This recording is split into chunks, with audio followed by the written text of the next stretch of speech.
Bez tebe ja som čovek obyčajen, samo ty me praviš poseben, edhe moje sonce ostvari.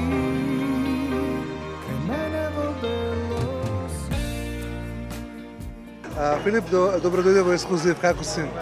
Многу добро, благодарам за поканата, многу ми е драго. Сега сте во Дион, често ли доаѓаш тука? Па да, често со оглед на тоа што факултетот ми е тука преку мостов, така да скоро секој ден сум тука. Дали можам слободно да кажам дека си единствениот пејач од Македонија што не настапува на Звезда Гранде на такви некои шоува и правиш сам кариера? Па така, апсолутно се согласувам со тоа. Од помладите пејачи, мислам што сме сега моментално, како пејачи машки, јас сум единствениот, мислам дека што се нема појава на некој талент шоу што е надвор од нашата земја. Не сакаш? Мислам дека е тоа залудно за мене. Не знам зошто би требале да одиме некаде за да не дознаат или не гледам музиката како надпревар. Не знам зошто би се надпреварувале во музика. Секој е добар на свој начин, на секој нешто подобро му лежи, нешто полошо. Меѓутоа само треба да се пее и да се прави музика и да се ужива. Видиш, постои слоганот почитувајте македонската музика. Апсолутно, апсолутно. Месец дена 2 спота, од каде е токава енергија? Еве, се појавуваш и наеднаш об 2. За месец ден убаво кажа 2 спота, едниот веќе го издадов. Песната и спотот е издадена на 14 февруари за Денот на влюбените. Всушност тоа е темата на песната и на спотот. Се вика Крај мене во белоси. Или како почна твојата приказна? Почнав некаде 7 или 8 деление.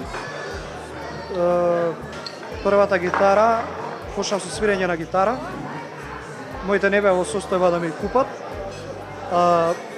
Пријател наш куќен Чичко Радко, да го поздравам многу и огромна благодарност до него што он ме внесе во селова, ми купи он гитара и мајка ми со последните пари, ја памтам кога сега ми ги дава вака, ми вика ако не продолжиш со свирење, ќе ти ја скршам од главата.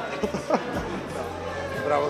А кажи ми, имаш ли некој идол од македонската музика? Па идол, па не знам, е било залудно да кажам дека не е Тоше. Само Тоше. Мислам дека единствено тој точно знаеше што прави, баш така ја почитуваше баш македонската музика и Македонија и се што се случува во држава. Ексклузив не би бил ексклузив ако не те прашам од македонски пејачки? Македонските пејачки постари или помлади? Па нека биде постари.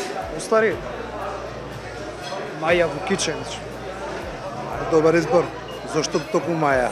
Па сега да не изгледам вака многу дрско да не кажам, ама за незините години доста секси изгледа и доста провокативно. Така знаеш незините песни? Па не баш сите, ама мислам дека не ја бил. Како вокал, она ми е поспецифична. Само како вокал? Само. Па па и не баш само како вокал. Што е следно? Следно е после овој спот Крај мене во белоси, следно е пошто е ексклузивно ќе откривам за Зоки. Следно е Ти ми стоиш најдобро. Така се вика песната, за таа снимане видеозапис пред 2-3 дена го сними видеозаписот. Се снимаше на музичка продавница во Скопје. Заедно со 7 девојки. 7. Која ти стои најдобро? Маја Вукичевич.